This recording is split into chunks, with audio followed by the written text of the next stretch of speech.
भाई फाइनली आज का मंडे नाइट रॉ का इवेंट खत्म हो चुका है और इसी मंडे नाइट रॉ के इवेंट में हमें काफ़ी कुछ भसड़ देखने को मिली। सबसे पहले हमें सबसे मेन इवेंट की मंडे नाइट रॉ की शुरुआत हमें सीएम पंक के द्वारा देखने को मिलती है। सीएम पंक रिंग में आते हैं और सेथ रॉलिंस को गाली दे रहे होते हैं और अपना रीमैच मांग रहे होते हैं। उसके बाद हमें एलए नाइट भी रिंग में आते हुए दिख जाते हैं। आपको बता दें कि एलए नाइट रिंग में आते हैं और वो भी अपना रीमैच मांग रहे होते हैं। वो सीएम पंक से भी भेट जाते हैं क्योंकि पिछले मैच में जब उनका और सेथ रॉलिंस का मैच था तभी सीएम पंक आकर इंटरफेयर करते हैं जिसके कारण वो मैच हार जाते हैं।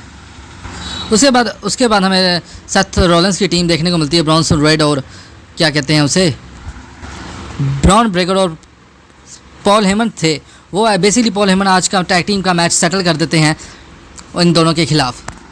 उसके बाद आगे हमें डॉम देखने को मिलते हैं। बेसिकली डॉम और अमेरिकानो का मैच लूचा ड्रैगन और एजे स्टाइल के साथ होने वाला था आज के मैच में।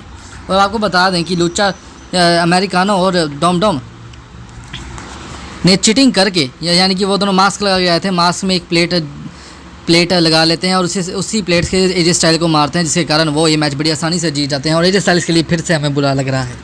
तो उसके बाद हमें बैक से सैमी ज़ेन देखने को मिलते हैं। Sami Zayn basically Adam Pearce से मौका मांग रहे होते हैं वर्ल्ड टाइटल का। उसके पहले एडम पियर्स कहते हैं उससे पहले तुम्हें रूसीफ को पहनना है और शिमस भी वहाँ आ जाते हैं। सैमी ज़ेन कहते हैं कि तुम मेरे और रूसीफ के बीच में ना आना। शिमस कहते हैं मैं वादा करता हूँ तुम्हारे मैच के बीच में नहीं आऊँगा। बेसिकली उसके बाद हमें सैमी ज़ेन वर्सेस रूसीफ का धमाकेदार मैच देखने को मिलता है।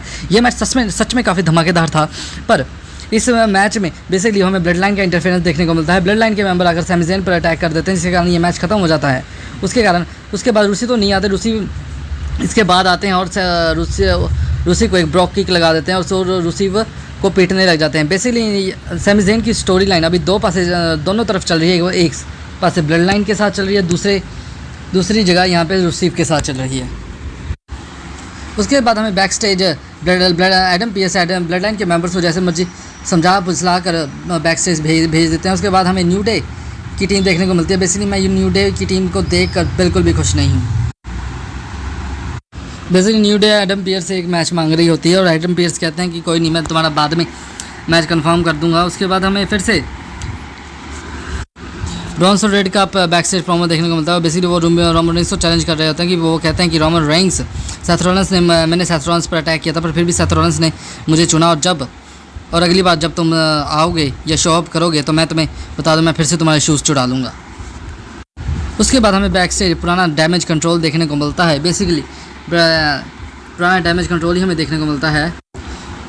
बेसिकली योशिकाई का मैच आज रॉक्सन प्रेस के खिलाफ होने वाला था। डैमेज कंट्रोल की बाकी मेंबर्स आकर योशिकाई को कह रही होती हैं कि हम आकर तुम्हारी मदद करेंगे, लेकिन योशिकाई मना कर देते हैं। उसके बाद हमें इन दोनों का मैच देखने को मिलता है। बेसिकली मैच काफ़ी धमाकेदार था पर रकेल और रॉक्सन प्रेस के खिलाफ ये योशिकाई के लिए नहीं टिक पड़ती थी। वो मैच में इंजर्ड भी हो गई थी, इसलिए डैमेज कंट्रोल की पूरी टीम योशिकाई को बचाने आ जाती है, लेकिन वो गलती से योशिकाई के ऊपर ही अटैक कर देती हैं जिसके कारण योशिकाई ये मैच हार जाती है और बेसिकली वो रॉक्सन प्रेस ये मैच जीत जाती है जिसके कारण बैक से हमें इन दोनों की डैमेज कंट्रोल की भिड़ंत भी देखने को मिलती है। उसके बाद हमें जे ऊसो मेन इवेंट देखने को मिलते हैं। बैक स्टेज जे ऊसो कह रहे हैं कि मुझे भी वर्ल्ड टाइटल के लिए मैच चाहिए। उसके बाद हमें एलए नाइट देखने को मिल जाते हैं। एलए नाइट कहते हैं कि पहले मेरा मैच होगा, उसके बाद शायद मैं तुम्हें एक आधा मैच अपना टाइटल डिफेंस के लिए दे दूँ। उसके बाद हमें बेकी लिंच का मैच मैक्सिम डुप्रिन के खिलाफ देखने को मिलता है। मैक्सिम डुप्रिन कहाँ हरा सकती है यार बेकी लिंच को। बेसिकली वो बेकी लिंच बड़ी आसानी से ये मैच जीत जाती है। उसके बाद हमें आपको बता दें कि अब अगला टारगेट निकी बेला होने वाली है बेकी लिंच का। उसके बाद हमें बैक स्टेज सेथ रॉलिंस की टीम का सेगमेंट देखने को मिलता है। बेसिकली सेथ रॉलिंस आते हैं और कहते हैं कि मैं इस शहर से तंग हो चुका हूँ और तुम आज का मेन इवेंट सामने लेना क्योंकि मैं तो जा रहा हूँ घूमने। उसके बाद हमें शो का मेन इवेंट देखने को मिलता है जिसमें हमें टैग टीम मैच देखने को मिलता है।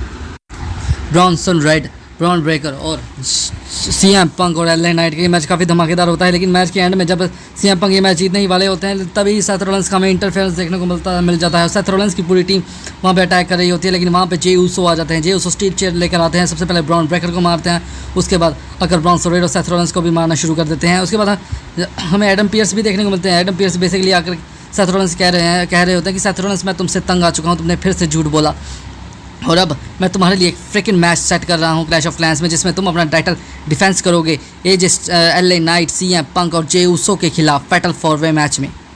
उसके बाद हमें जो रिंग्स में अंदर थे सुपर साउंड की भिड़ंत हो जाती है। सीएम पंक एलए नाइट आपस में लड़ने लग जाते हैं। उसके बाद जे ऊसो भी आपस में लड़ने लग जाते हैं और आप जानते हैं कि सेथ फ्रिकिन रॉलिंस तो इस मौके का फ़ायदा उठाने में द विजनरी हैं, मतलब काफ़ी हैं। वो आते हैं सबसे पहले सेथ रॉलिंस सीएम पंक को कर्ब स्टॉप लगाते हैं, उन्हें एलए नाइट को कर्ब स्टॉप लगाते हैं, उसके बाद सभी को कर्ब स्टॉप लगाते हैं। ब्रॉन रेड अपने ब्रॉन ब्रेकर अपना स्पीयर लगाते हैं, रिंग साइड से बाहर जाकर भी एलए नाइट को धमाकेदार स्पीयर लगाते हैं। उसके बाद सुनामी की बारी होती है, जे उसो पर सुनामी लगती है, जे उसो डेड, जे उसो धाराशाही।